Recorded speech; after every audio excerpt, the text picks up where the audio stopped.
Hello students, कैसे हैं आप सभी। चलिए इस वीडियो में हम समझेंगे कक्षा 6 की वर्कशीट नंबर 24 जो कि 28 सितंबर 2021 की वर्कशीट है और आज का विषय है बच्चों हिंदी। यहाँ आप अपना नाम लिखेंगे और यहाँ आप अपनी टीचर का नाम लिखेंगे। अब चलिए इस वर्कशीट को शुरू करते हैं। प्यारे बच्चों, पिछले कार्यपत्रक में हमने लेखक प्रेमचंद्र द्वारा लिखी कहानी नादान दोस्त के बारे में पढ़ा और जाना कि केशव और श्यामा के घर की कार्निस पर एक चिड़िया ने अंडे दिए हैं। उनके अंडों को देखकर दोनों उनकी देखभाल में जुट जाते हैं। चलिए आगे देखते हैं कि दोनों बच्चे चिड़िया के लिए कैसे और क्या क्या काम करते हैं। तो चलिए इस पाठ का हम अगला भाग पढ़ते हैं और जानते हैं कि इस कहानी में आगे क्या होता है। श्यामा दोनों हाथों से स्टूल पकड़े हुए थी। स्टूल चारों टांगे बराबर ना होने के कारण जिस तरफ ज़्यादा दबाव पाता था ज़रा सा हिल जा।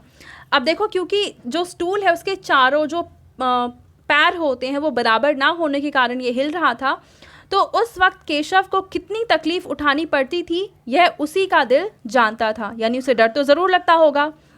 दोनों हाथों से कार्निश पकड़ लेता और श्यामा को दबी आवाज़ में डांटता, अच्छी तरह पकड़ वरना उतरकर बहुत मारूंगा। मगर बेचारी श्यामा का दिल तो ऊपर कार्निश पर था। बार बार उसका ध्यान उधर चला जाता और हाथ ढीले पड़ जाते। यानी यहाँ पे जो केशव है वो तो कार्निश पर काम कर रहा था और श्यामा का काम था स्टूल पकड़ना, पर क्योंकि उसका ध्यान भी कार्निश पर ही था तो इसलिए वो जो स्टूल है उसको ढीला कर देती थी और इस वजह से केशव श्यामा को डांटता भी था। केशव ने ज्यों ही कार्निश पर हाथ रखा दोनों चिड़िया उड़ गई। देखो यहाँ पे दो चिड़िया थी और दोनों उड़ गई। केशव ने देखा कार्निश पर थोड़े तिनके बिछे हुए हैं और उन पर 3 अंडे पड़े हैं। देखो यहाँ पे 2 चिड़िया थी जो दोनों उड़ गईं और यहाँ पे 3 अंडे थे। जैसे घोंसले उसने पेड़ों पर देखे थे वैसा कोई घोंसला नहीं है।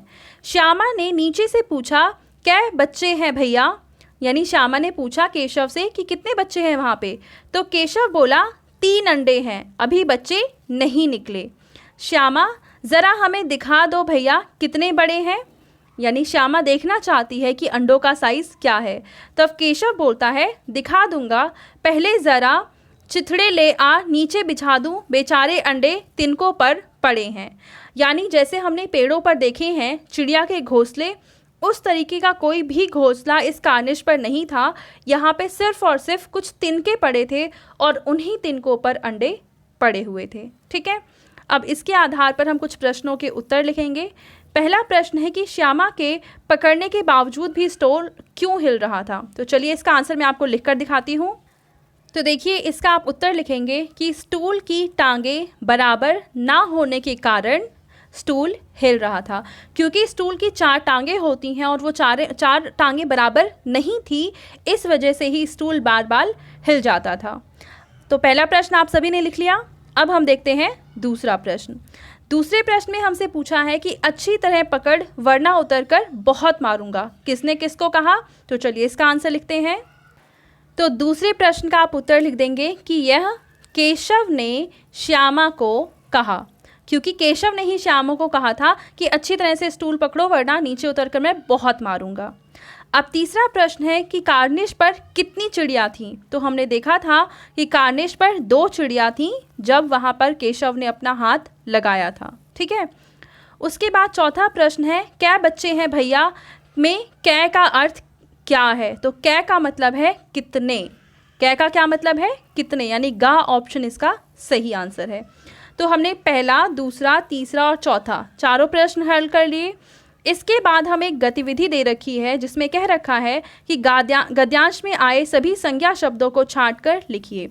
तो पैराग्राफ में जितने भी संज्ञा शब्द हैं मैं सभी पे निशान लगा देती हूँ और वो सभी आप लिख लेना। ठीक है, तो देखिए इस पूरे पैराग्राफ में जो संज्ञा शब्द है, इसके अलावा भी बहुत सारे हैं पर बहुत सारे हो जाते, तो इसलिए मैंने कुछ इसमें से चुने हैं। पहला है श्यामा, दूसरा है हाथ, फिर है स्टूल, फिर टांग, उसके बाद केशव, फिर दिल, फिर है कार्निस, कार्निस भी नाम ही है। उसके बाद हम देखेंगे चिड़िया, उसके बाद है अंडा, फिर घोंसला, पेड़, और बच्चे। तो ये सारे शब्द आप अपनी एक्टिविटी में लिख लेंगे। तो बच्चों, ये थी आज की हिंदी की वर्कशीट। आई होप आपको ये वर्कशीट बहुत अच्छे से समझ में आ चुकी होगी और ये कहानी भी काफ़ी इंटरेस्टिंग है, आपको काफ़ी ज़्यादा मज़ेदार लग रही होगी। अगर आपको ये वीडियो पसंद आई है तो उसको लाइक करें, अपने फ्रेंड्स के साथ शेयर करें और इस चैनल को सब्सक्राइब कर लें। Thank you.